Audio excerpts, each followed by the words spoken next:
Why don't we call the meeting to order? Did I spell Bridget right? Mm-hmm. Did I spell Bridget right? No. Okay. Okay. Yes. Thanks, everybody, for coming. This is a kind of an important meeting. First order of business is roll call, and one of the key individuals for this meeting, who I hope is on his way, is not here right now, Ed Quick, but I'm gonna go ahead and call the roll anyway. Judy Soth, or do we identify if Judy's online? Mike? We didn't. She's not. Oh, Ed's here? Okay. Yes. Good timing, Ed. Ed Quick? Here. Yes, here. He's walking in. There it is. Susan Vance? Here. John Barrowman? Here. Tatiana McClure? Yeah. Gary Johnston? Here. Louise Platt? Here. Michael Cashman? Here. Oh, I know. And I don't believe I missed anything. So the only one I think that's missing is Judy Soth, who may come in online.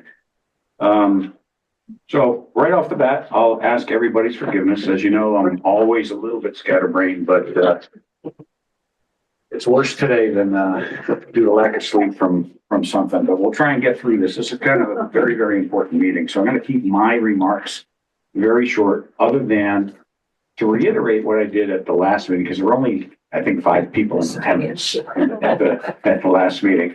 And that is to extend on behalf of the entire community our thanks to Greg Cross and Jill Ciro for the beautification project of the clubhouse pool. And it doesn't, I mean, they spearheaded the event, but there are a lot of other people that helped out. There's too numerous to mention. And there are also a number of people that donated. This is all money that was donated to the cause. So thank you to everybody that donated and or volunteered. And the next words of thanks and praise, everybody can suspect what they are. I came in Friday night and it was dark, so we couldn't see too much. And Saturday morning, I was blown away by the appearance of the entire community, and that is almost exclusively thanks to Alfonso. It is beyond belief the amount of work that you get done. We thank you for doing everything that you do, Alfonso. Thank you. And with that, other than to say, the place does, I think it looks much better than it has in a very, very long time. Don't forget Hector. He's worked real hard. This is true. Yeah, I'm sorry. It's also due to Alfonso's guidance of Hector and Flores Landscaping as they're learning the business in the community. Yeah. So I think we made a pretty good move migrating away from Martinez. Sure. And proof's in the pudding. I'm going to cover a couple other things under unfinished business. So I'm going to move straight to the Secretary's report. And Susan Vance, let me give you a microphone.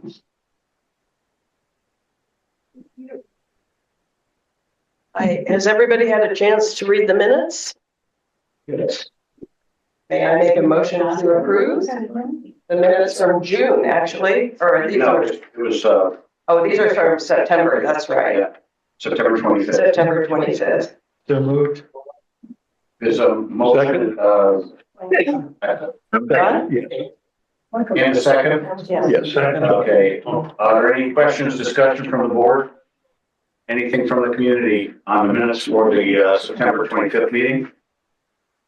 For the board, all in favor? Aye. Any opposed? September 25th, 4HOA meeting minutes are approved. And we'll move right into. Do I get the microphone? Oh, I'm sorry. Yeah, can I have the microphone back, Susan? Yes, of course. Yeah. Thank you. We'll move right into the treasurer's report. And Ed, quick, I don't know how you want to do this because, You want to just roll into the budget? Well, conversation? yeah, I mean, it's in there under, new business, sort of, but, we want to do it all at once. I think it makes sense. It's up to you. Do it all at once. Okay. Is that microphone working? I could be. You get on. Somebody next to me. Turn it on the top. Oh, there it goes. There it is. Perfect. And don't put it so far away. No, put it closer. Well, I'm not saying anything now. You want to hear what I'm thinking in my breath.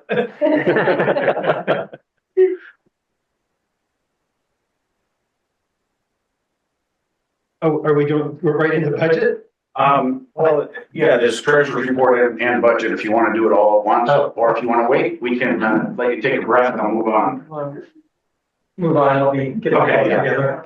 All right, so we're gonna come back to the treasurer's report and, the financials for September 2025. There is no, as you will see, no one from associate represented, here today. Our manager is in Egypt on vacation, so, we're without her expert guidance. So if I really screw up, I apologize. She usually keeps me on track. So we'll move right into committee reports and, landscaping, Luis Platt. Okay. I'm gonna read this because I forget what I wrote. Thank you. We had a relatively crisis-free month or so, which has allowed Flores Landscaping to continue their work on restoring our grounds to what we are used to seeing, a park-like community. It's been really nice.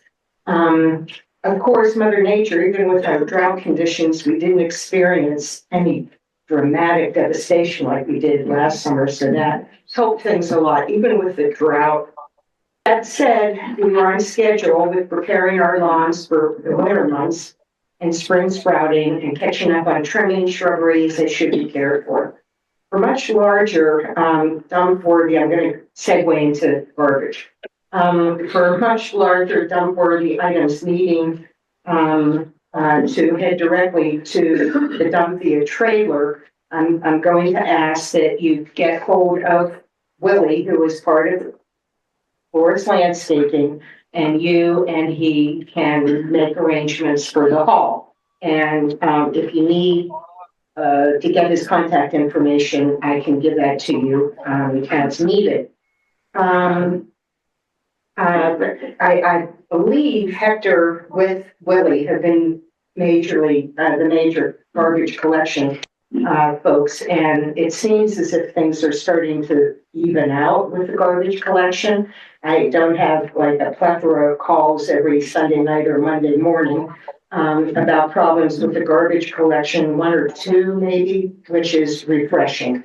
Can I interrupt you? Yes, you can. Sorry. So, I wanted to mention this is perfect time to do it.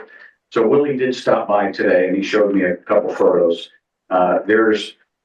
Everybody gets Amazon boxes or goes to Target and buys something. If you've got a cardboard box, please, at the very least, flatten it out. He showed me pictures of 5, 6 feet tall boxes just stacked next to the garbage can.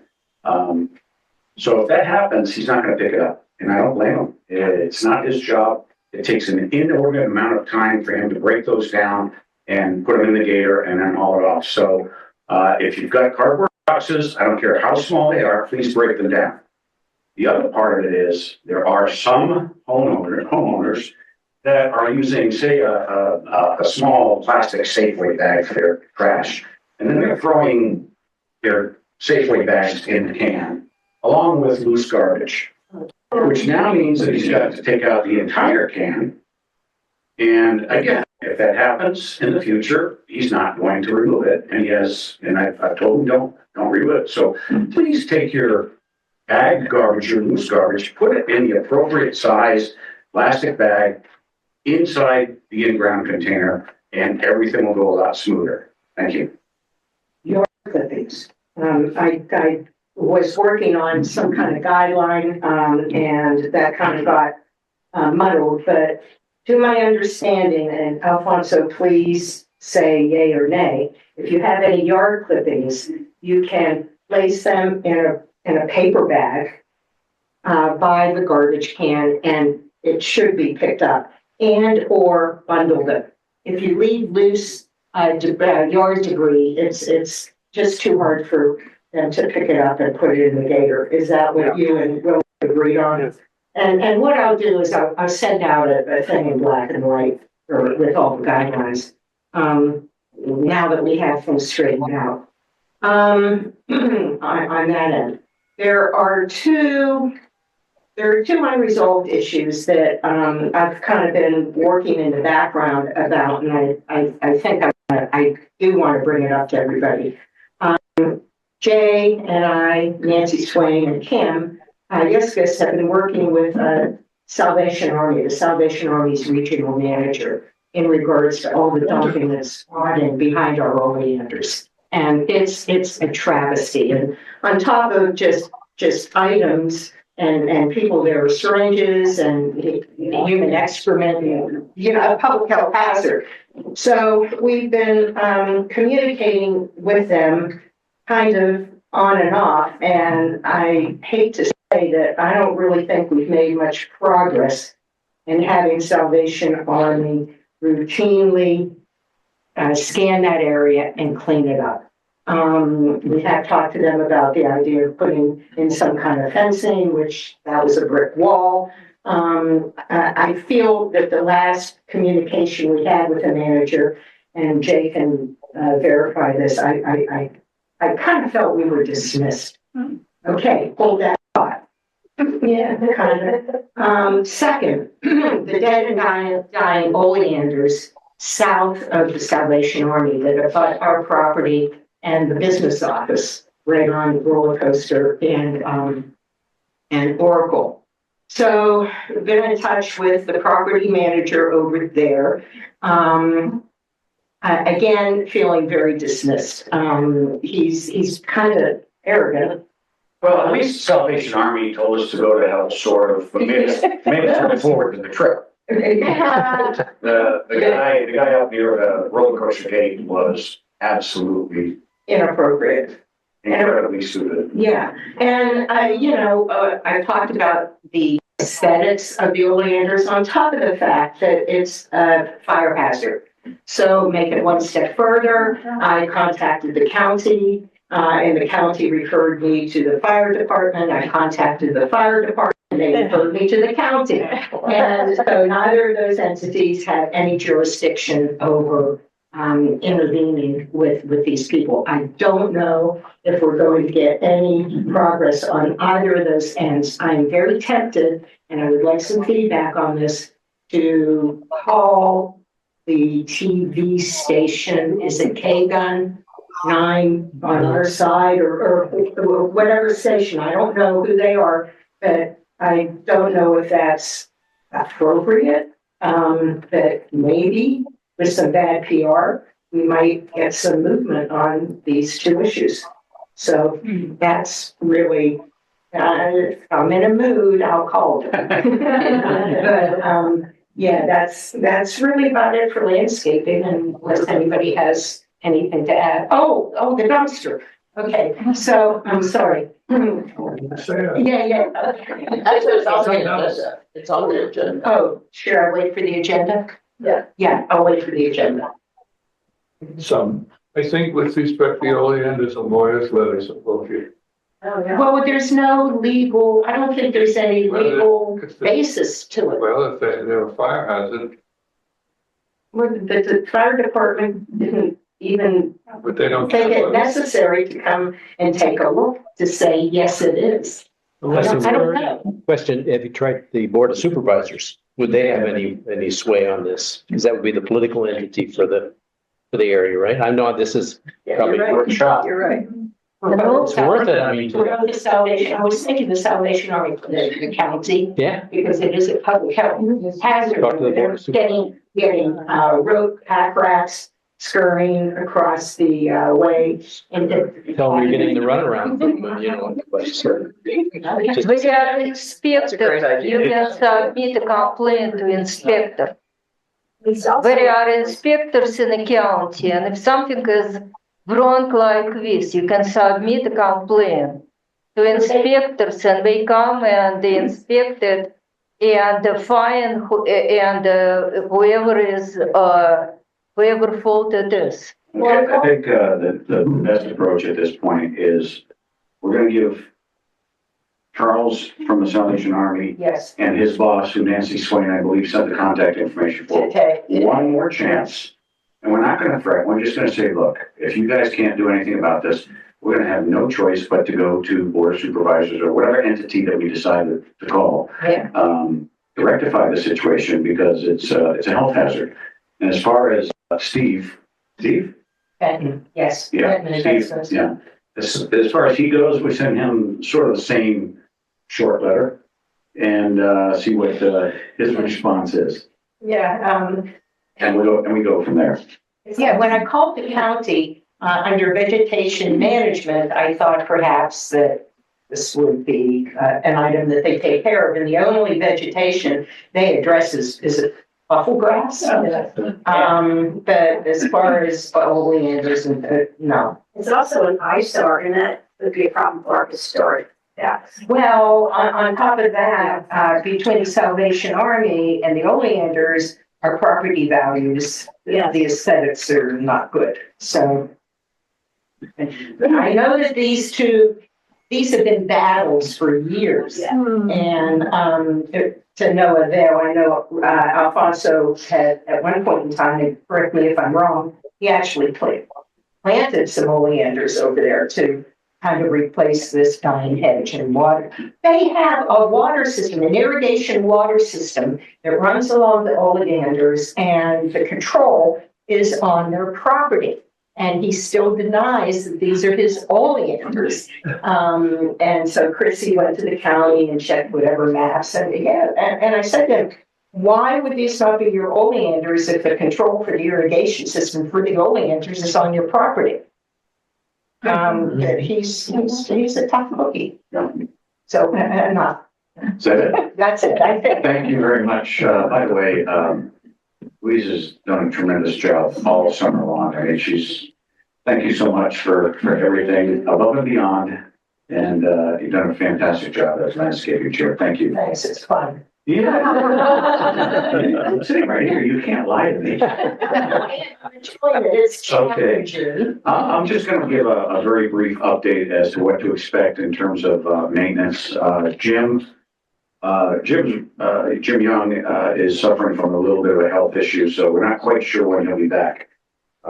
But nothing too serious. But in the very near future, we're going to continue replacing the cages that are around electric meters and gas meters. Some of them are falling off the wall and falling apart. I think we got 7 or 8 of them done last year. We should be able to finish the rest of them. And the other thing that we're going to do are carports, and we have those prioritized, and the work that needs to be done. It's siding, it's trim, it's painting. We may be calling for volunteers for painting at some point. So that's what's going on in terms of the maintenance. So we can move on from there unless anyone has any questions about maintenance. Well, why isn't the president there, Napoli? What was that? Why is the president? Please repeat yourself. I didn't hear the question. What was the question? It was from Nick. All I heard was my name. I didn't think you were here. So He was talking. I think he was talking to me. He didn't realize that it was gonna. Okay, if you're gonna say something online, first of all, I think you guys should be muted for now, and you should raise your hand and Michael let you in. But if you do say something, please identify yourself. We can't really tell immediately who you are. And I don't know what the question is, whether I'm here. Yeah, I'm here. Okay. All right.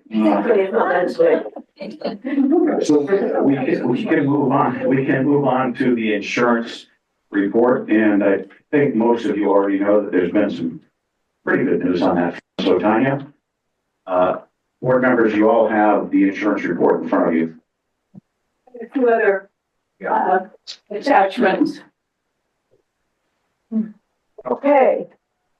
Oh, that's me. You want to stand next to Jay? And next to Jay. You want me to stand next to Jane? That's all. You want to sit down? No, I'm okay.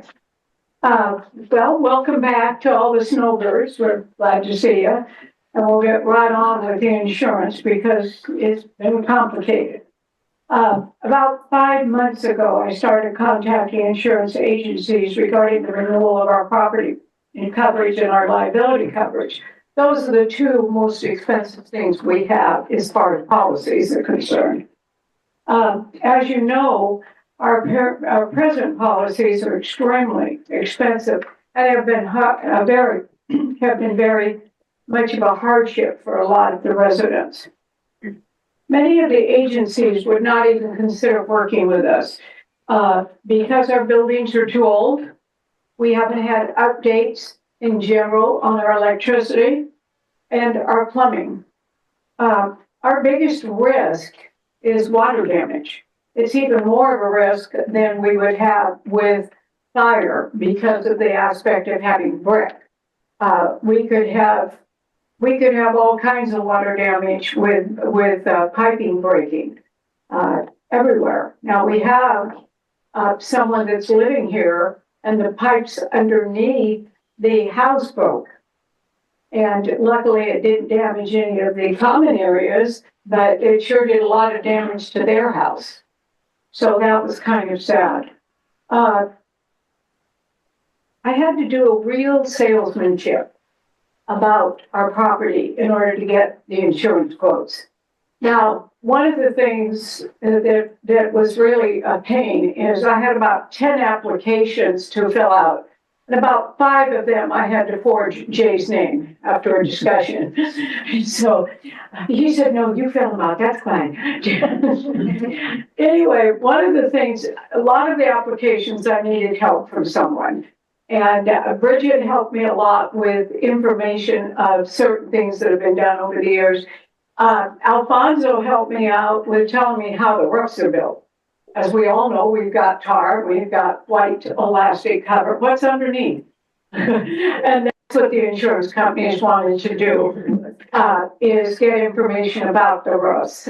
Because older buildings, the roofs leak and you have water damage. So anyway, I got this information from Alfonso and went back and gave it to the insurance companies. Then the next thing we had to do is I had to explain that we would not have a total loss because our buildings are separated. Well, prove it. So then I had to, I didn't do scanning. That little sweetheart over there did all my scanning. So we were lucky enough to get some really good quotes. I did make many contacts, but only 3 people came back. Travis from Firebirds did the smaller policies, which we already have, but he turned down the larger one because he said, I just can't find a company that will take it for less than $100,000. And I said, we're looking for less. So we wound up with Hub. Now you young kids that haven't been around a while, years ago, we used to have Hub, and we used to have Jack Clements was our agent. And we had 3 or 4 losses at that time, which was a water loss. And we took care of them, and Travelers was the company we had. We switched from Travelers to Firebirds, and that's how we wound up looking for other companies now. But now we are back with Clements at Hub. Hub Insurance Company is the agency. Now, our new liability policy is going to cost us $16,685, plus the finance charge on that. That's included with our property insurance. Our property insurance is $57,333.55. And that is being financed along with the liability together with 11% interest rate and a finance charge of $3,812, which I've included in the total when I get to it. Our old policy for our property insurance with Ally, that was the name, ALLY Insurance Company. It was expiring on the 25th of October. So we got our new policy on the 21st. We have now received the refund or the paperwork on the refund already, so that policy has been canceled. Their policy was $104,531.69 for just the the property. Plus, we had to finance it. Now, it was at a 14% interest rate. The liability policy, as I already told you, was $16,000. The old liability policy was $7,783.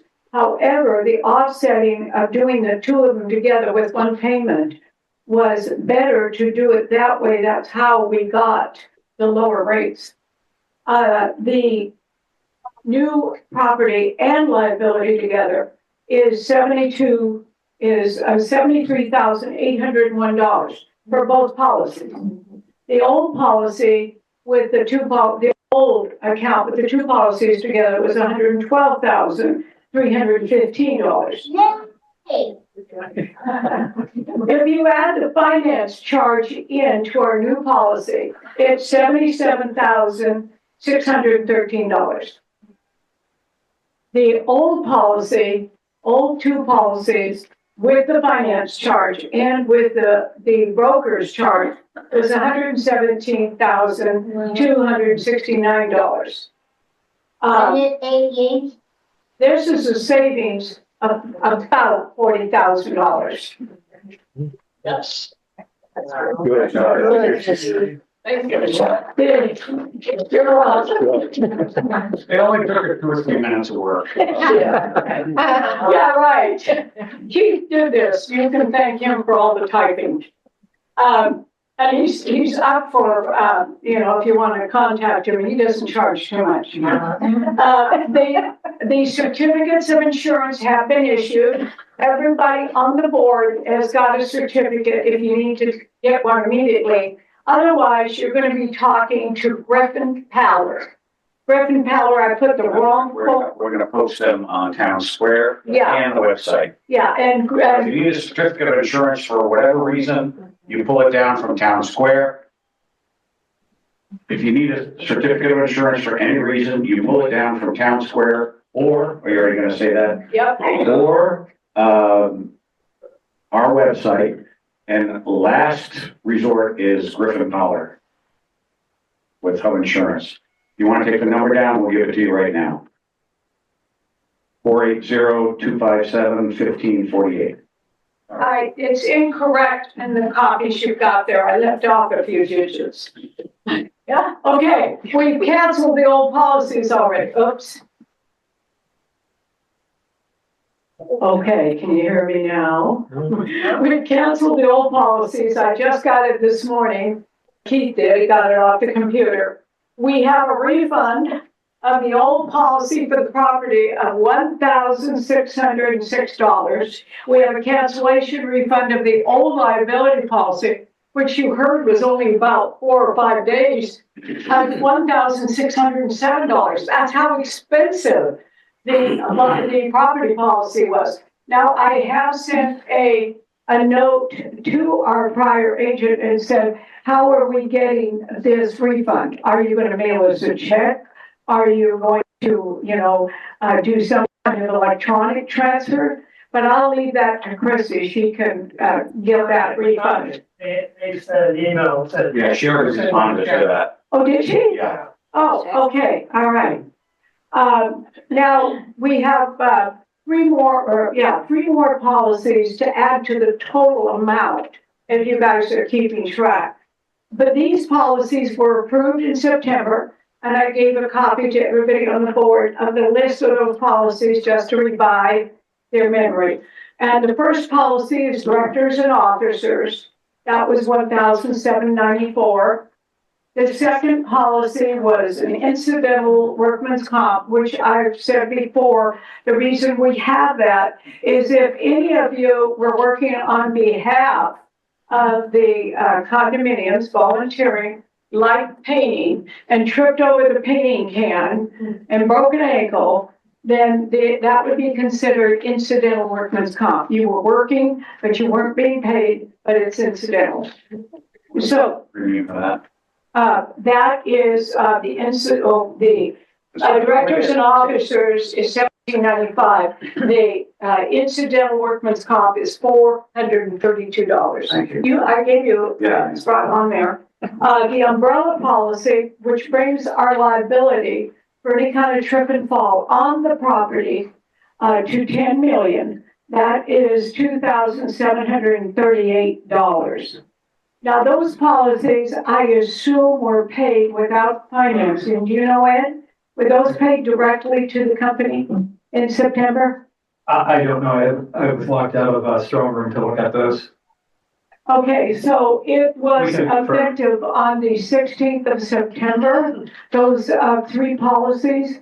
And if they weren't paid, they would have been canceled. So they must have been paid. And I don't think they were financed. So I didn't get a finance agreement from Travis at Firebird. He would have sent it to me. So I have to assume that it's been paid in your information on checks. So that is about insurance. Does anybody have any questions? I've gone over these numbers till I got them in my head. Do you have any questions? The coverages. Okay, the coverages are a little higher for our property. We have 2 property policies, one for 25 million, and that's the most that the company could go for. So we got another company that threw in 240,000. So we have basically 240,000 more than we did before. So that is in respects to more property coverage. Now, there is a limit on the property coverage, which we didn't have before, and I'll briefly tell you about that. The limit is cost per building. Now, before we had a blanket policy. Blanket policies are more expensive than a limitation of cost per building. Our cost per building is $820,000, and that's the way it's set up. Per building to rebuild the building. Now, that has nothing to do with your internal. Yes. Oh, Go ahead. when you say building, is it each residence within a quad or No. all 4? No, just the one building. The building. Your buildings are all separated. So they're not. The units are attached by a common wall, but the building is the building. Well, that's what I was asking. Yeah, the building. Yeah. So those are $820,000 and some change or something. And by doing them per building, instead of going with the blanket again, that was one of the reasons. Now, at our spare time, if we have any chance, we should get an appraisal on what it would cost to rebuild a building. But you got to remember that the building is made out of brick. And that was one of the reasons I went this avenue with the help of Jim Clements, is because if it caught on fire today, because one of the units left their burner on and the fire on the oven happened to one of my renters. And if they did that, and as the fire went up the wall and then went across the whole kitchen. Anyway, if that happened with a fire, then you've got brick walls. So how much is going to have to be rebuilt? Because that would be what would happen is it would be if you had a fire. Now, water is not going to really hurt your bricks. So it's mainly fire. And so if you think about what is it going to cost to rebuild the bricks. Oh, and the only reason I'm saying that is we had an entire brick house set on fire by 2 dogs. Yeah, that's for sure. Anyhow, it cost about, okay. Yeah, I'll cut out. All right, now the next thing is we are going to have an inspection. We had an inspection last year, now we're gonna have another one. And it'll be property and liability because they're 2 different companies. So if you have a bunch of bushes in your patio that would be close to a wall or something, if you could trim those, that would be real important. If you could sweep the entranceway by your house so you look real spiffy, that would be important. When you're walking around, if you find any areas where your feet might trip, please let us know, because we'll get those fixed before the liability fellow comes. So we will be having it. The policy was effective October 21st. So figure by Thanksgiving, we're going to be seeing somebody but the 1st of December for sure. So if there's no questions, I'll turn it back to Jim. Thank you, Tanya. Thank you very much for your hard work. It's greatly appreciated, and results are outstanding. Mr. Tashman, architectural. Well, had a request to replace windows at unit 703, and they were really like for like. I don't even think they had to request them anyway. They were fine, and we approved it. And then unit 653 wanted to replace their front door, and I asked them for a picture of the front door, but I never heard back from them. That's So me, I don't know what. and I never received that information. So was it through Town Square? Did you? I sent it to the property to Christine's office. It was, I saw the request for the picture of the door. Okay, I did not see that, so Well, you'll just send me a picture of the of door. the existing front door. No, The one that you want. I the thought new that I one. had sent that. I can get it for you through the, The people who are going to supply it. And the color, please. okay, and I did mention the color was a midnight blue. So it's a She deep did. blue. I'd like to see a picture of the color door. Okay, I will get in touch with my salesperson. Yeah, it looks like you didn't get copied on this. It was sent on October 15th for some reason, and Associate didn't. I mean, I've been checking Town Square just to see if that's something Yeah. else to be communicated, but I didn't. I'll talk to Alejandra Garcia. Okay. She's the one that's supposed to be doing it. I didn't Thank know you. we had to approve front doors. Well, you do. I mean, if it's the We same have so many thing. different doors around. I know, there's so many, There's so many different but, doors. Well, if I'm directed not to approve it, it's fine. with no, me. that's. I thought we were supposed to have certain colors for the door. That's what Oh, needs to be I've seen approved. colors all over. Red, what colors? Purple and green. I don't know. I just heard there were certain colors that we were supposed to use. Mike Rom, you have the coolest one.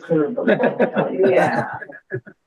Jay, that was, the restriction on the colors seemed to be kicked to the curb. Right about the same time, they said the dogs had to be 25 to 30 pounds. No, stop. About the same time, they were all written in, I think. Many years ago. Many years ago. Before my time, I'm not familiar. Yeah. A motion would like to be made that you don't have to approve a front door. No, I don't think that's a good idea because it's within the rules and regulations without I mean, reading I that. don't mind, I just didn't get the feedback. Yeah, we'll make sure that we'll close the loop on that. Okay, thank you. Sorry about that. That's, let's, since the associate's not here, we'll throw them under the bus. Actually, it is their fault. They didn't get back to you. Okay. All right, thank you, Michael. Mr. Quick, Yes. what do you think? Now, here we go. Here we go. All right. Welcome, everybody. All right, you got papers everywhere. Okay, first I'll do the treasurer's report. So in our operating cash, we have $78,368.49. Petty cash, $7,340.10. We still owe reserves $19,508.39. Our total operating funds are $66,200.20. In our reserve account, we have $367,778.34. Try and remember that number for the discussions of budget that are coming up shortly. Accounts receivable is $26,265.21. Prepaid balances are $8,578.39. And prepaid assessments are $24,241.88. For a total net income of $74,821.51. So I went through that quickly because I want to save all the time for the budget discussion. In terms of our budget for 2025, we are favorable to plan. if we continue on this path, we probably will have a surplus, which is unusual for the community, of about $50,000 to $60,000, which would then go into our reserve fund. On top of that, our current expenditures that we had budgeted for 2025 out of reserve funds have not happened. We have been doing, let me rephrase that. It's not that they haven't happened. We've been taking care of some of them in a different manner that saved us some money, and others have not been taken care of just yet and may not need to be done this year. So that's will be favorable to the reserve from that perspective, which some might consider that deferred maintenance.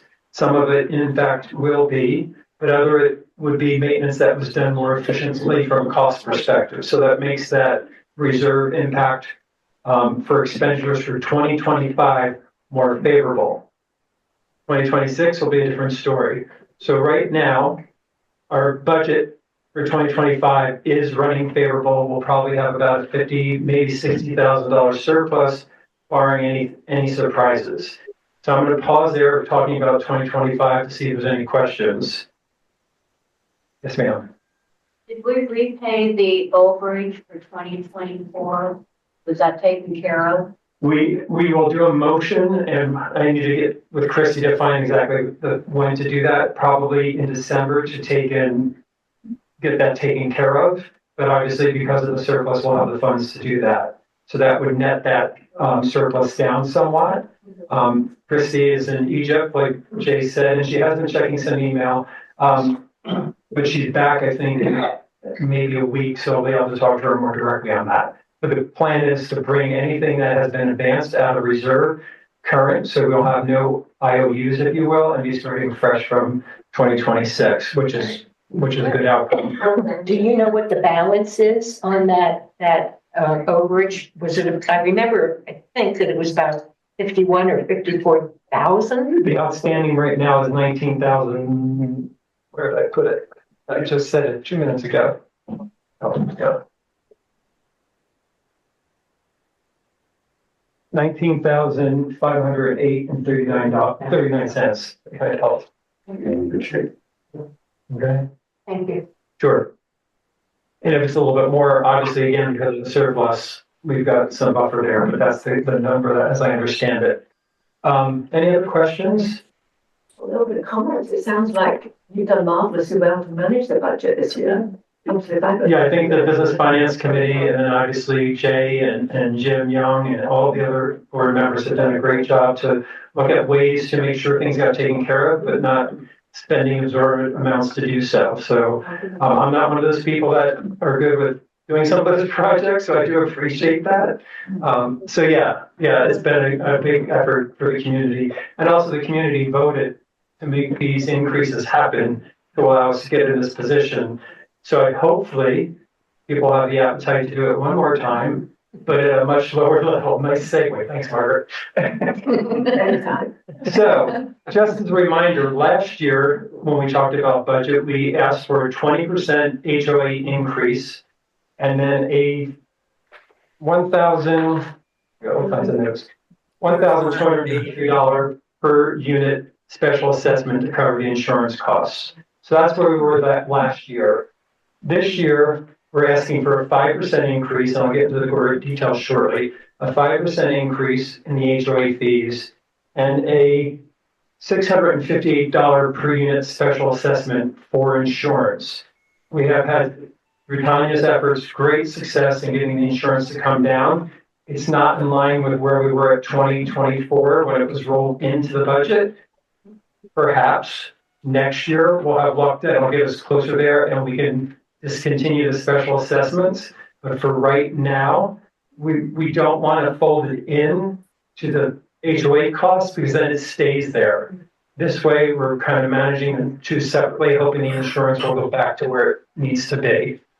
So that's what the request will be. It'll be a detailed letter coming out, a 5% HOA increase and a special assessment that'll equate to $658 per unit for the year. And it'll be allowed to be paid monthly.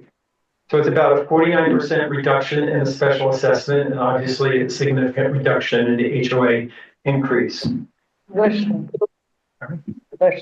Yes. does the amount of unit depend on this amount, $150? Last year, we did it equally because it's an insurance product. So it was $658 per unit. It didn't matter if you had 1, 2, 3, 4 bedrooms. Oh, I'm sorry, $1,268. Sorry. 650. Yeah, 658 will be equally for each I unit. think we have to rethink this. Okay, could you, I know I've done the other part of this, so if you're gonna say something, please say it into the microphone. People online will be able to hear what you're asking or talking about. Maybe we have to rethink this, and maybe we have to do amount which will depend on the size of our property. Otherwise, you know, if somebody will sell 2-story unit for 500, for $500,000, and I sell mine for $250,000, it is kind of like loss for me. Prorated, that's what you're saying. You suggested to prorate. Prorate. Suggested to prorate it by unit size. Yeah, we did check on this last year when we did the special assessment, and the guidance was that it would be equally amongst per unit, not based on the size of the unit. So that's the guidance that we received last year, and we'll follow that same model. I understand, but who gives this guidance? Associa. Well, you know, maybe associate, maybe we are, it is easy for associate, but it is more for my wallet. I am against. I'm sorry. So it's the HOA fee itself that's at the 5%, and that's different with each unit. Yes. Depending on size. So, Correct. Yes. so that's fair. Yeah, but the special assessment is divided equally. For simplicity. Exactly. Was there a comment online? No. And so basically, we're looking at we're basically looking at about $55 a month. 5483. Yeah. Yeah. And I mean, I did look at it weighted.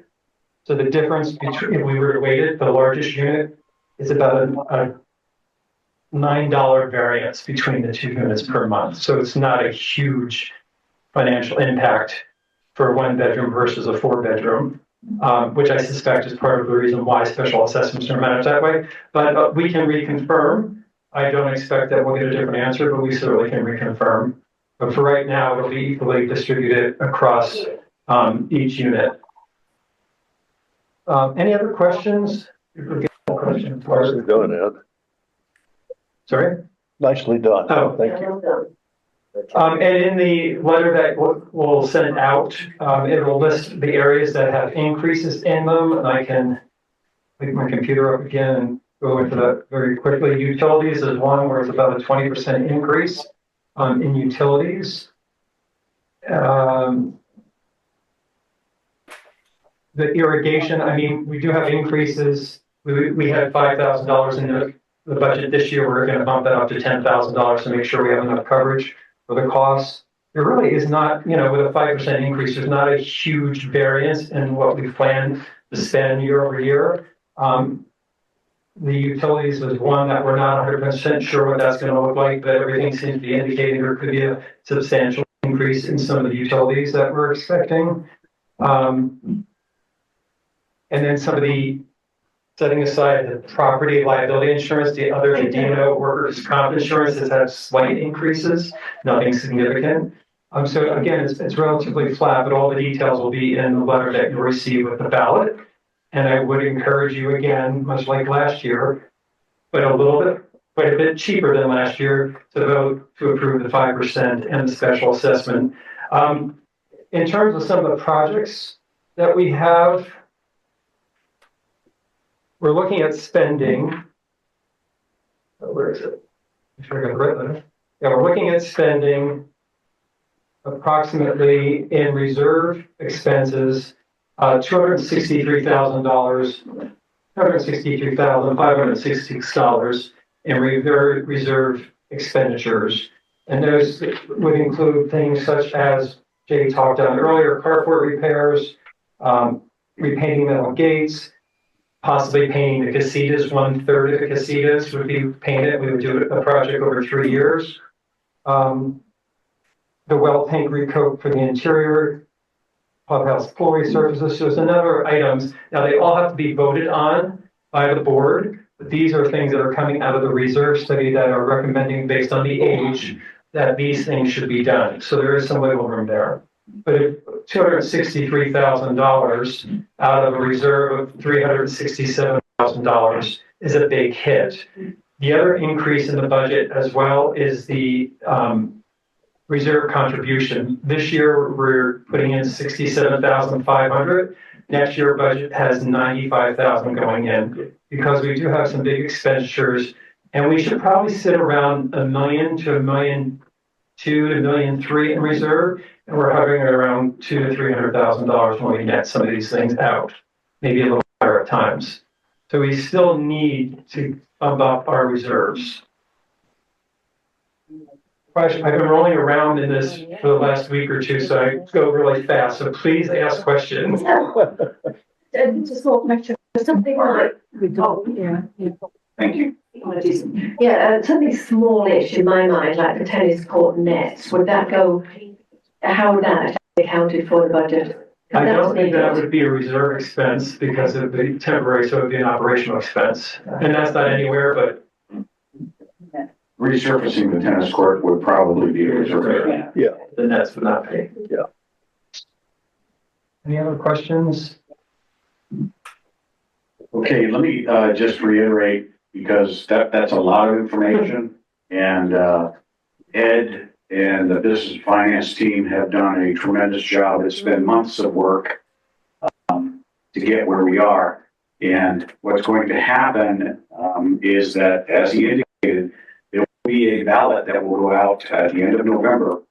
And we need to have that vote back in, and the community will vote to approve or not the recommended budget. We'll get to that in a second. There's an old Bill Cosby record. Divine intervention. Question. Okay. All right, yes, Sue. What is the number that needs to be, come in to approve it? What is the number of votes that need to come in? Yeah. Or, Oh, that's a great question. I gotta look at it. I think it's 2/3. 60%.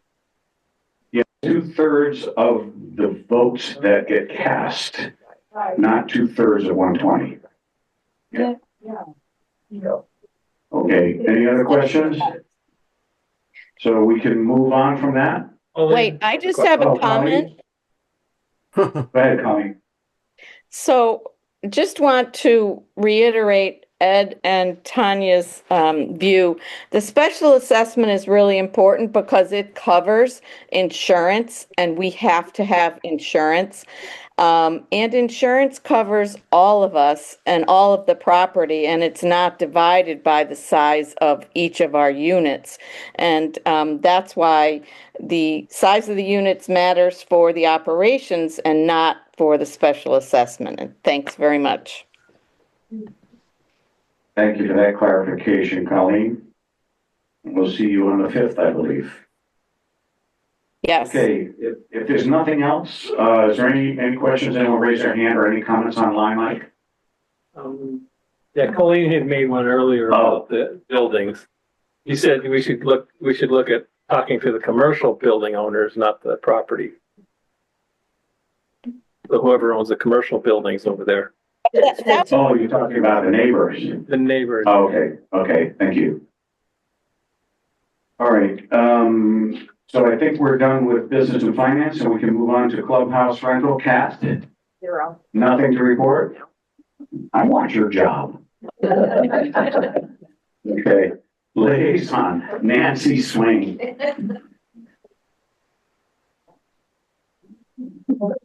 Yeah. Cheers. Okay. Hello, all. Hi, Nancy. So I do have a few completed sales transactions to let you know about. Things are starting to move around here. two-bedroom unit, 628 roller coaster sold in September. And we have met with the new owners, Selena Roberts and Eric Olson.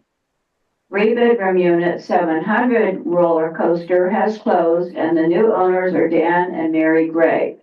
They will be moving out from Ohio sometime in the next couple of months. An upcoming sale. I've been advised that the extensive renovation of one-bedroom unit 703 Los Lomitas is nearing completion, and the property will be listed soon for sale. There are currently 3 Casitas units on the market. One-bedroom unit 708 roller coaster remains on the market at a further reduced price of $199,900. Two-bedroom unit 724 roller coaster is back on the market and is listed at $279,000. One-bedroom unit 641 Los Lomitas remains on the market at $242,000. So while interest rates are slowly inching downwards, we're not seeing the robust sales that we've seen in the prior 2 calendar years, but hopefully next year things will start to pick up. As for rentals, two-bedroom unit 667 Los Lomitas is currently for rent at a newly reduced price of $1,600 per month. Two-bedroom unit 747 Los Lomitas is being renovated and will be available to rent sometime later this fall, maybe December. At the closing of each sale, a member of our liaison committee touches base with the new owner or tenant and arranges a get-together to go over any questions and fill out paperwork. That's it. Thank you very much, Nancy. That's great. Okay, moving right along, we might finish in less than 3 hours. Okay, social committee, I think that's Tanya is gonna present for Ruth O'Brien, is that correct? Yes.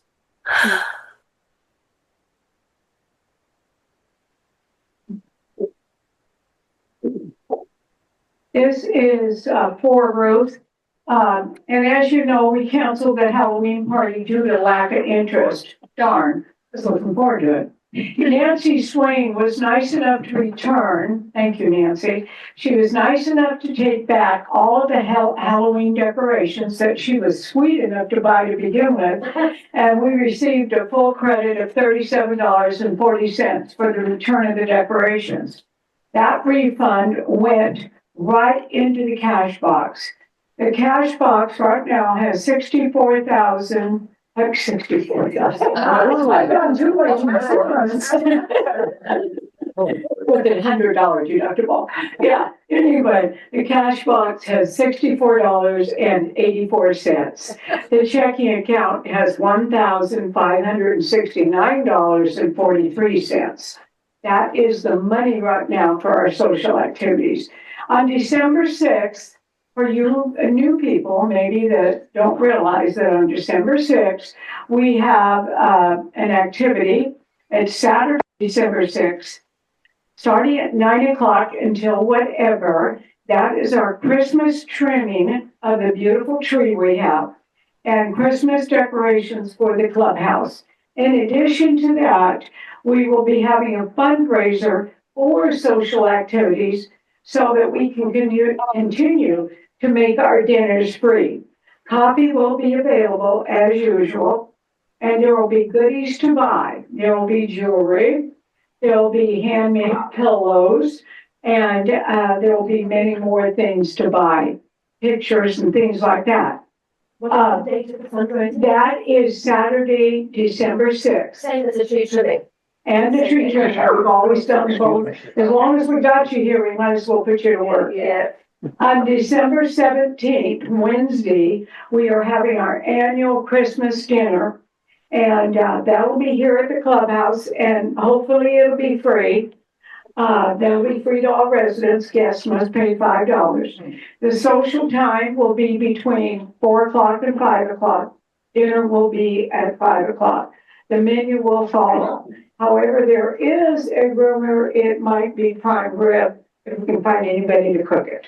The entertainment will be provided by somebody, we hope, but we're looking at maybe a singer this time or something like that. No, I can't, really.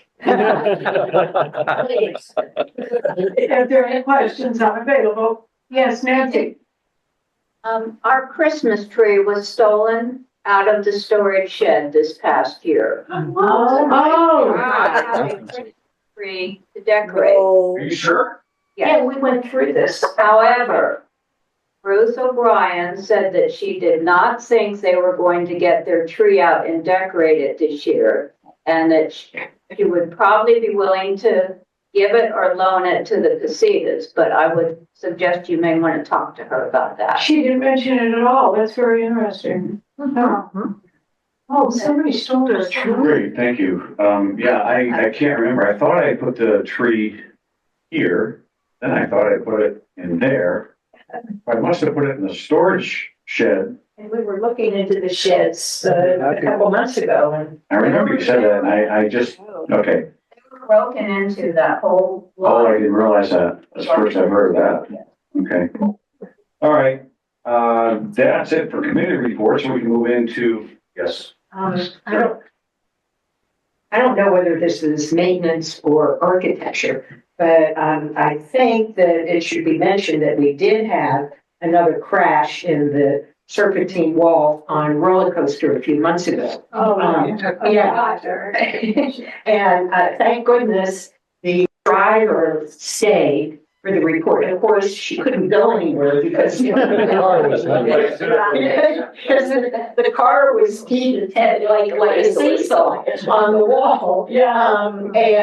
So her insurance covered it, and really kind of expeditiously too. We thought that it was Adobe. I thought it was Adobe, that portion of the wall, but it turned out to be swamp block. And the repairs, really, they did a good job. What's interesting is I've been getting, which scared the bejesus out of me, I've been getting letters from the county attorney about a felony criminal charge. And I said, basically, well, what did I do now? But it has to do with the driver, and I guess she's been charged with a DUI. I think she was driving on methadone or something. I don't know.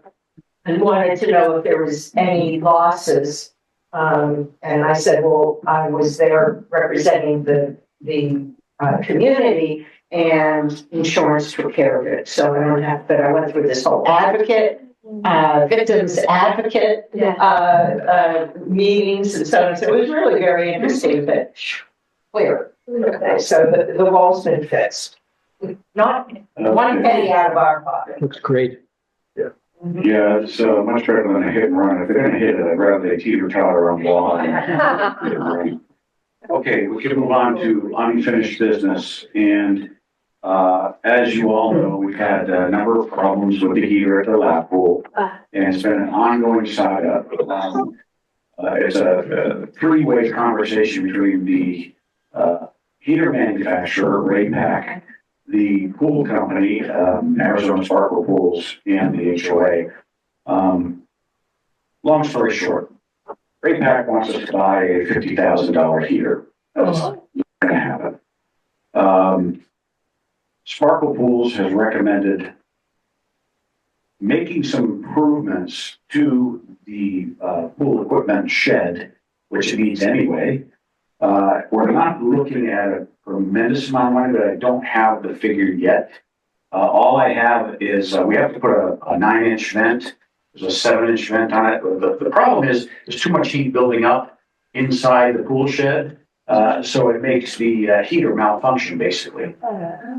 So we're gonna improve the venting and circulation of the air, and that costs us less than $500 for the vent. Now, we also have to get a contractor. We're in the process of doing that to give us an estimate of some other things that have to be done.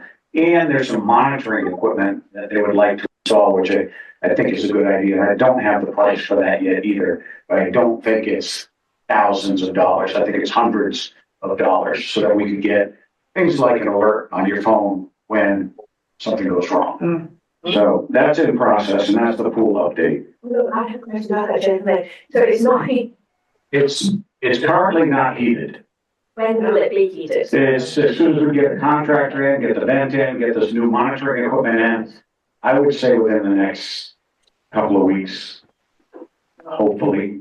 So can Yeah, I know we your last name. use, Jay, question, can we use our heater, the one what we have? Oh, yes, no, yeah, we're gonna keep this, the Okay. heater that we have. That's what Arizona Pool, Sparkle Pools recommended. By making these improvements, we would avoid buying a $50,000 heater, and that was just the cost of the heater itself. They say they have this particular model all over Tucson, pools as big or bigger than ours, and they don't have any problem. The difference is the circulation of the water and the demand for heat, as well as circulation of the air within the shed. So that's all going to take place. And What about warranty? Do we have any kind of like new heater? Does it have a warranty? a warranty? Yeah. Yes, we've been through all that, Tatiana, multiple times. Or maybe, I wasn't. Yes, in board meetings, yeah. Okay. Question? The pool here, Yes. is that heated or will be heated? We have solar. So all we have for the clubhouse pool is solar heating, and it really doesn't do that much, quite frankly. It's just a bunch of coils on the roof, black coils that heat up. We actually turn it off in the summer because it gets too hot. I personally don't think it's a good idea, given the expense. You guys should see the gas bills for heating that pool. You would, almost to a person, except maybe the people that swim regularly, would say, never heat that thing ever again. It's a major expense. How much? How much? No, I mean, just say it. But, I'm sorry, have we saved? how much have we saved by not heating? Yes. Well, I mean, we usually don't. We turned off the heating in May. That's just kind of when we always do it anyway. It's been 2 winters now, so what have we No, we heated it last winter. Off and on. Yeah, it was intermittent, but it was heated. Jim, I don't what have is the the gas bill? bill numbers in my What is head. the bill? I don't have the approximately. gas numbers in my head. The gas bill, I don't know. I can look them up. It's a lot smaller. Okay, I think we mentioned that, the clubhouse pool itself, as well as the decking area, is going to be resurfaced. That's part of a reserve expense. And, that is going to take place fairly soon, over the winter, I believe. Okay, community dumpster needs. Can I turn that over to you? Please. Whichever is speaking. Okay. Well, a few months in July, actually, I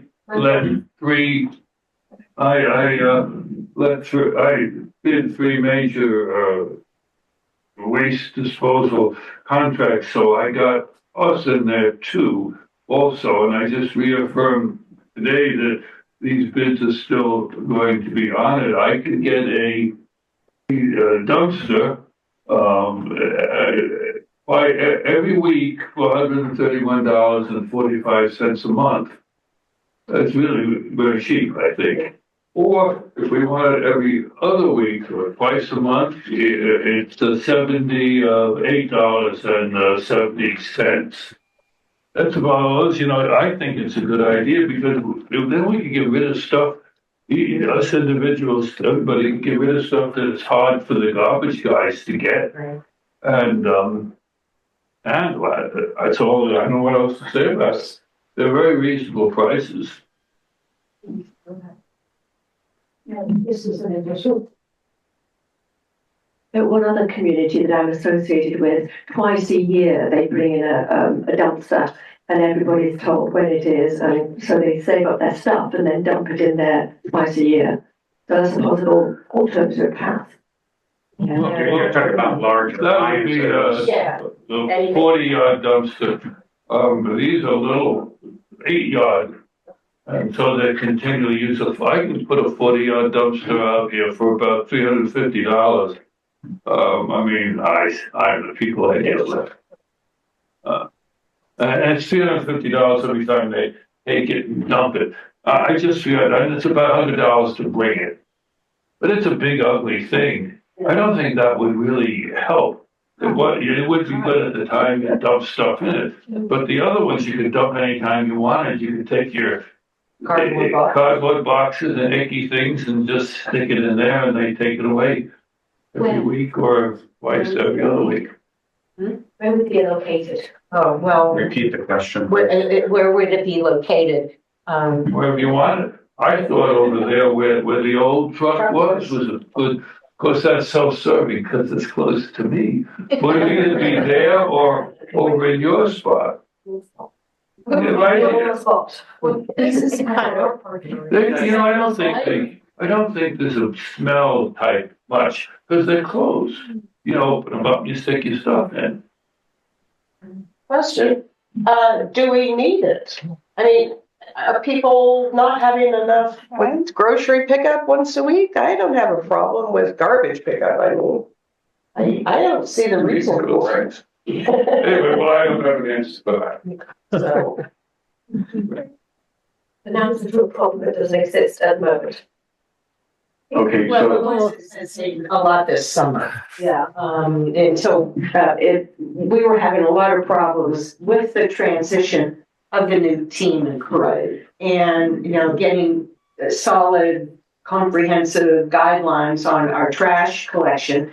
But also, I've seen with Martinez crew, I remember seeing them pick out beds and TVs and such from a unit. So, it does happen, not every week, but I don't know, I thought it would be a way of avoiding issues. And Willie had said, if, as I indicated earlier, if you have something that the regular garbage collection can't handle, then call Willie and he'll get his trailer. I think he was charging maybe $35 a trip, something like that, to the dump. And so it's just a problem. Well, yeah. So I don't know. It would have to be voted on. It's just a thought, okay. an option. So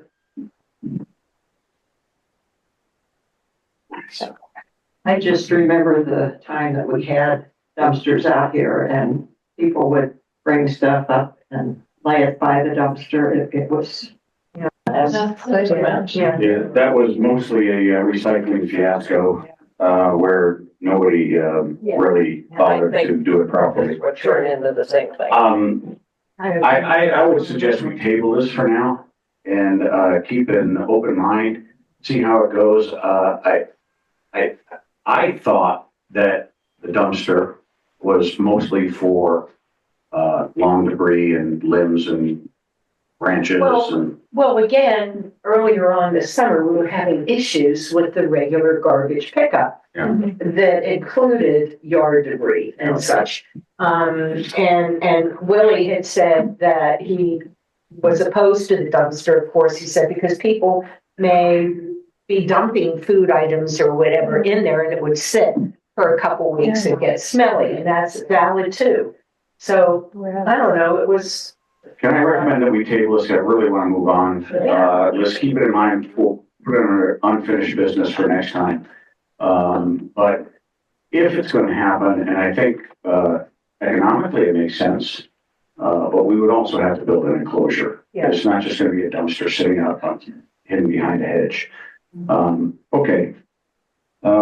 New business. So the first order of business is that we had conducted an email vote to we, the board, which was a unanimous decision to approve the business and finance recommended 2026 budget. So we now need to ratify that vote with the caveat. Ed, yes, go ahead. Yeah, when we passed that budget, we had not had final insurance numbers, so the budget was slightly higher, the special assessment. Since we had those numbers, we were gonna have to modify that motion to reflect the lower insurance or special assessment rate. So I hadn't heard back on how we do that, but So I think we can do it if somebody would make a motion that we would vote to ratify the decision to approve the 2026 budget with the caveat that the special assessment for insurance would be lowered appropriately. I'll make this motion. I'll make this motion. Motion's been made by Tatiana. Is there a second? Second. Seconded by Louise Platt. Are there any questions from the board? Any comments? Anything from the community? Thank you. All in favor? Aye. Any opposed?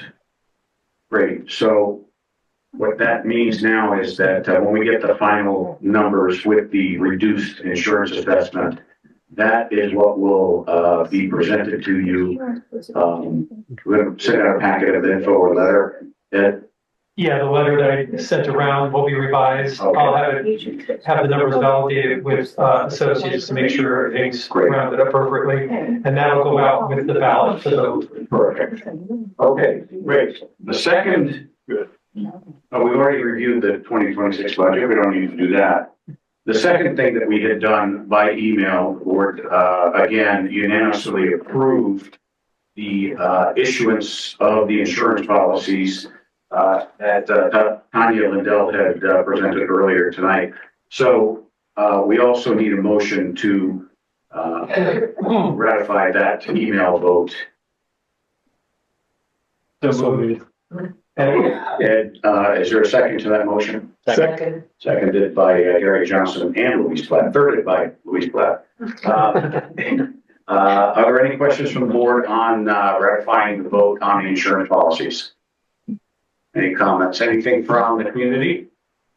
Great, thank you. All in favor? Aye. Any opposed? Great.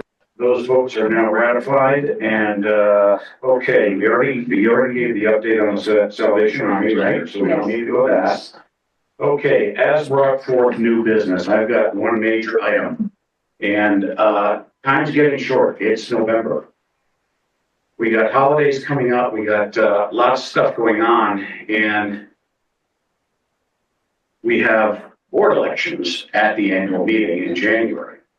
So I don't know how we're going to do this. In the past, we've had a nominating committee, and I'm not going to call for volunteers for that right now. But if you are interested in being on the nominating committee, which essentially means asking people if they want to run for the board and explaining to them what the process is, please let me know after the meeting. Failing that, I'll put out a communication about the deadline as to when you should submit your self-nomination for the board. And it's very strange because we've had a lot of movement with some resignations for various reasons and one-year appointments.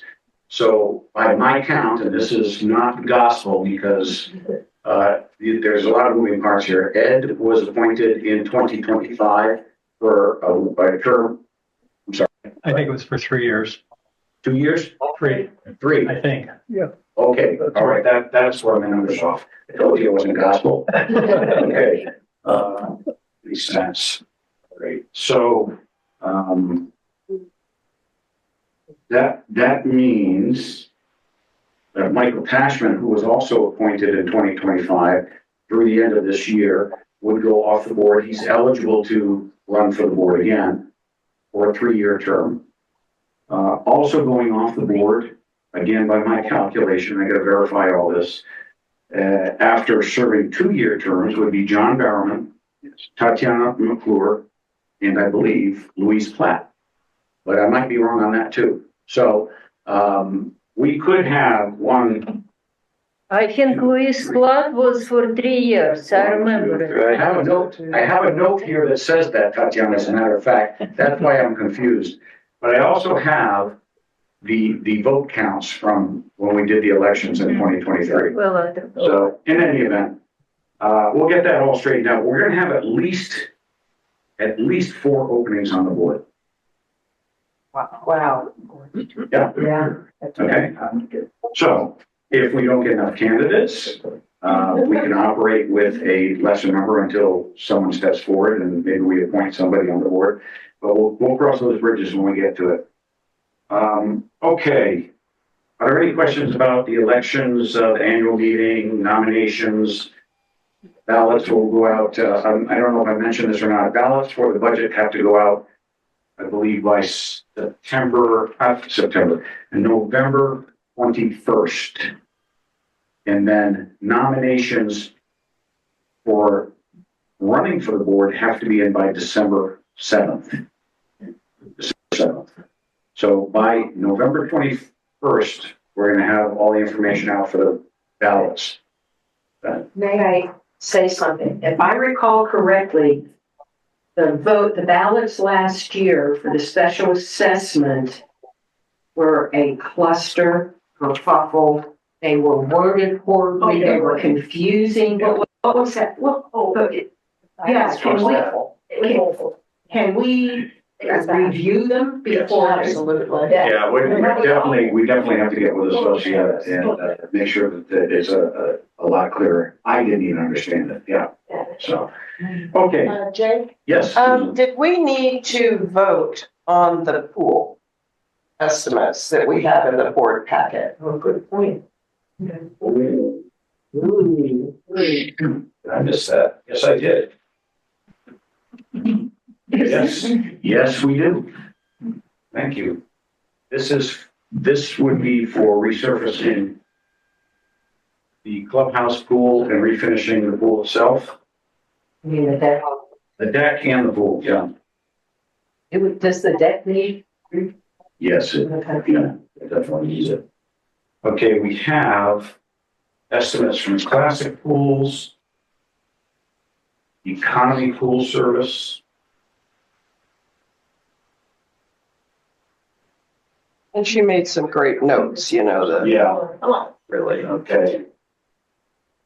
While you're looking for that, for the annual meeting? I was looking at it today. What was the question about Do you have a the date for the annual meeting while you're looking at this stuff up? I figured it out. It's, 8th of January, 9th of January? yeah, so told me what. Because I did look at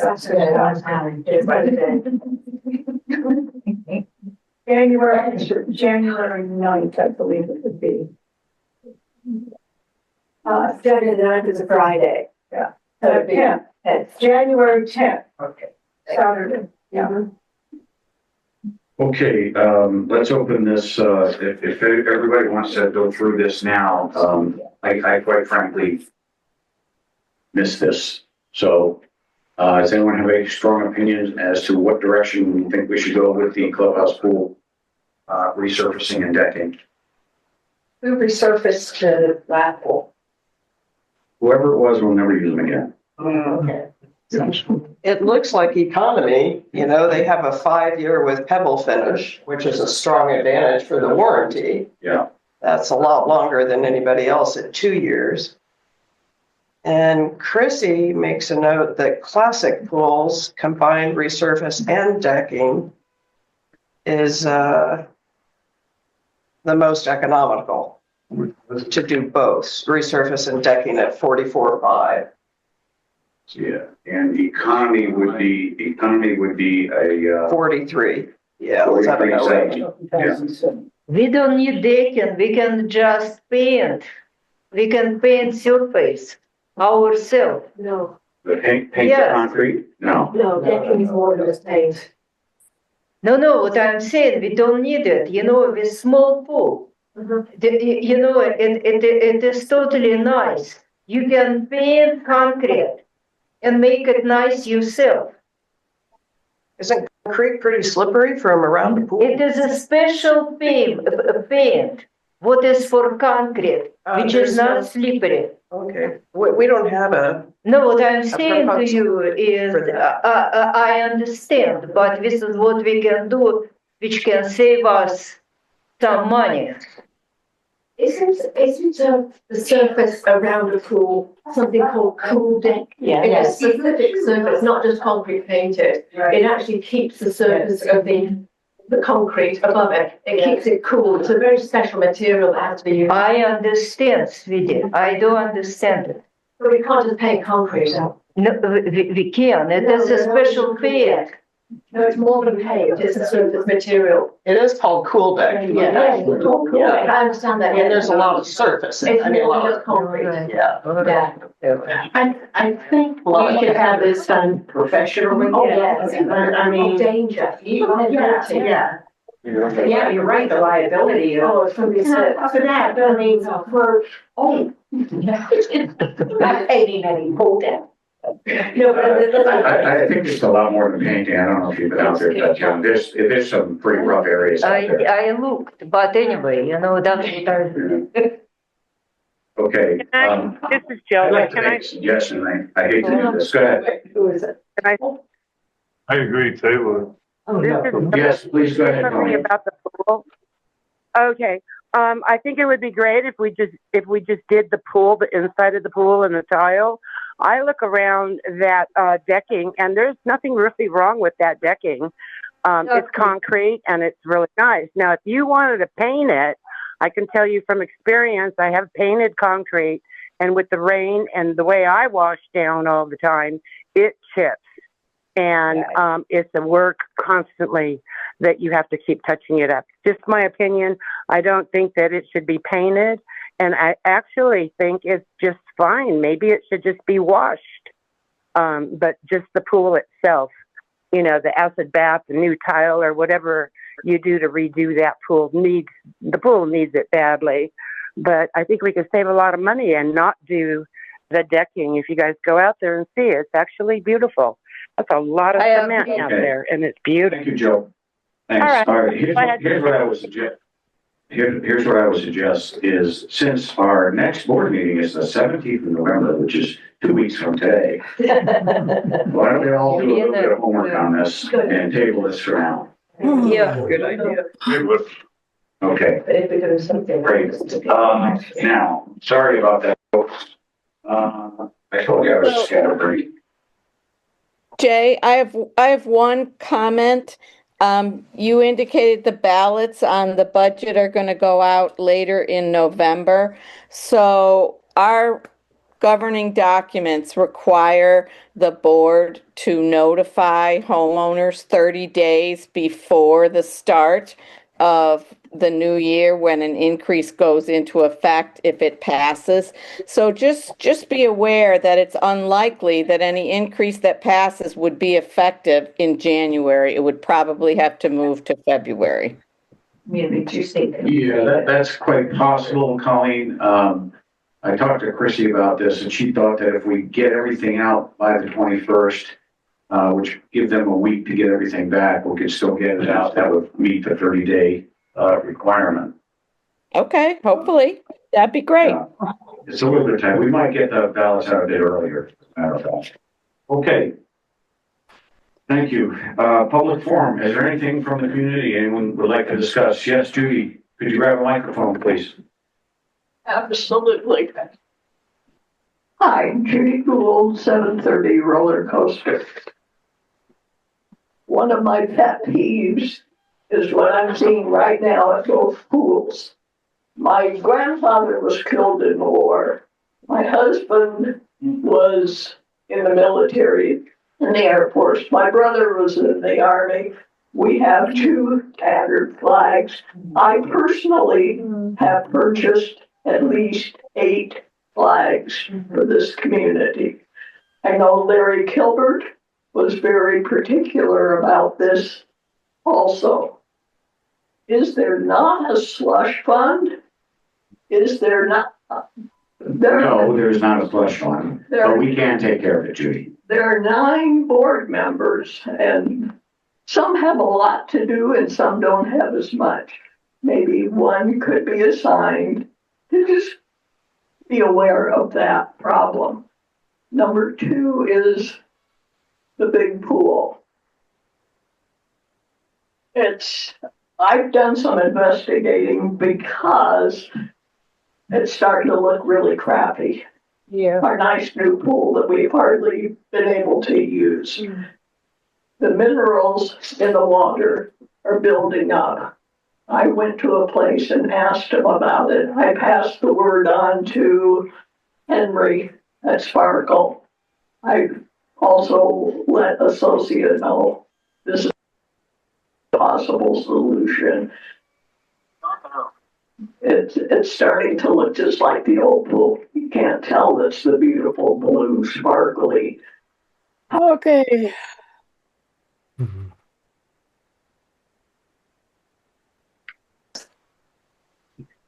And also, I know. I was checking the temperature here, and who was here?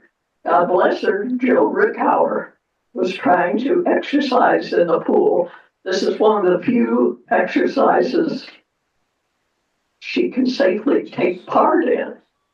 So let's get some warm water somewhere. The pool was an extremely expense. Let's take care of it. The bottoms of both pools had like green slime. That's up to the pool guy. Yes, it is. To take care of. Somebody on the board. Yeah.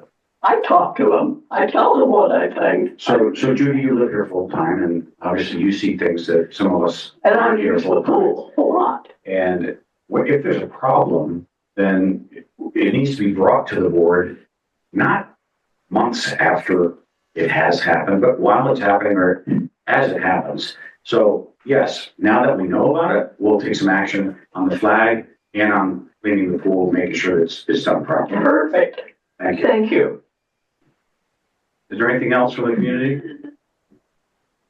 I have one last thing. Yes. In the board packets, it said that the meeting would be December 29th, the annual meeting. And I remembered that it has to be No. on the second Saturday of January in each year. So we need to change our annual meeting to the second Saturday in January. Okay. The 10th. That's in the declarations.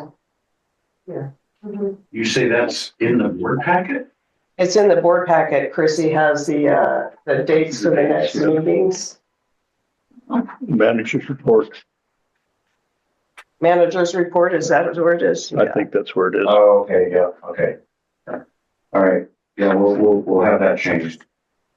Is there anything else that, the community would like to discuss? Yes, Margaret? I'm probably speaking on behalf of people that aren't yet here, but I do believe that pickleballers are about to descend on us. And so I'm just thinking that it would be nice if we could have pickleball lines painted or otherwise on the actual board itself. It's been shelved for how many years? That's why I don't want it to I agree. to lapse. Yes, I agree. Yes, I'm second.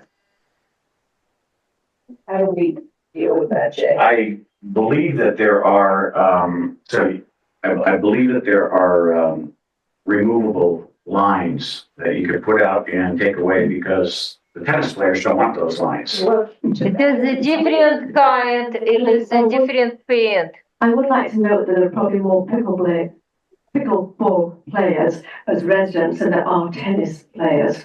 I watch it constantly, and I believe we have maybe one, possibly two residents that go down to the tennis court to play. And of course, they do have guests, which is natural if you're going to play foursome. But of the actual residents, there may be two that actually play tennis, whereas there are many more that play pickleball. Did you see on roller coaster, there's that sign? Yes. Yeah. This morning, somebody was taken from our court, by the way, by ambulances. Just as an aside, tennis players. Okay, I'll investigate, what we can do in terms of adding, non-permanent lines to the tennis. It is just different color, James. I And I sent Margaret long time ago, I sent her pictures, how it is done, you remember? I've had pictures as well for the tennis. But why non-permanent if there are more of us using pickleball than tennis? But the pickleball people will say, we don't want the tennis lines. So, I mean, have the lines different colors and people will accommodate. The nets will be removable. But are we going to run into issues with the noise? And liability? Stop, you know, I why mean, do I'm we all have a for tennis it. court? Why do we have a tennis court, Vance? If we wanna be quiet, we need to use We it. have been playing pickleball for the past few years and there has been one complaint about noise. So it's not that it will increase the noise, it'll just mean that we can play better. Right, and permanent lines, why not? Everywhere you see permanent and permanent tennis, yeah. So noise is not an issue. And the amount that we play, it's not like we're Udall. Noise is an issue. I've already had complaints. Yes. And liability. I remember a meeting when we talked about this a year and a half ago, and Tanya brought up that that insurance companies were going to raise certain premiums if there's pickleball because of the liability injuries, especially in this demographic. What about personal responsibility? Hey, come on now. Louise, you know what we do? You know, it is a tennis court, stays like a tennis court. And pickleball nets are staying on the side of the court. Right. When you play pickleball, nets are on the wheels. You put this net and you mark different color. If you play tennis, you play tennis. If you need pickleball, play pickleball and put nets back. Right. That's all. So what is the issue? There's no issue. Exactly. I'm waiting for So somebody let's do it then. Somebody can get, What I said. give my 90%, 90 mile an hour service. You know, I mean, otherwise we never do it. Welcome back. Thank you. Make a motion to adjourn the meeting. I abdicate, no. Can we do it at the clubhouse? Can we make people more court here? No, I can't. Okay, there's a motion been made to adjourn the Board HOA meeting. Is there a second? Second. Any questions? All in favor? Aye. Good job, guys. Any opposed? Good job. Guys. All right, so.